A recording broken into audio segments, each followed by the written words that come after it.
What evidence do I need when the police report supports that the other driver caused the crash? A police report that supports you is a strong starting point, but it usually is not enough by itself. The insurance company may still question how the crash happened, whether you were partly at fault, and whether your injuries were caused by the collision. You should get the full crash report, including the diagram, listed contributing factors, witness information, insurance details, damage descriptions, and any citation information. Also check whether there is a supplemental report, because officers sometimes add or correct information later. Preserve photos and video of the vehicles, the damage, the crash location, debris, signs, lighting, parking lot lanes, entrances, and exits.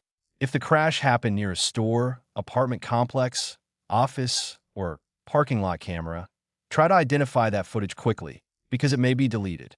Witnesses can also matter. A neutral witness may confirm that the other driver drove around you, crossed into your path, or made an unsafe movement. Repair estimates, tow records, total loss paperwork, and vehicle photos can help show the angle and force of impact. You also need proof of your injuries and losses. Keep medical records, bills, visit summaries, prescriptions, mileage records, missed work records, and receipts for out-of-pocket expenses.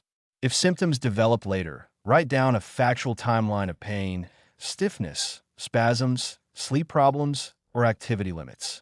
In North Carolina, this evidence is especially important because the other side may raise contributory negligence, meaning they may argue your own driving helped cause the crash. A favorable report helps, but a consistent file of photos, witnesses, vehicle damage, medical records, and expense records is what strengthens the claim.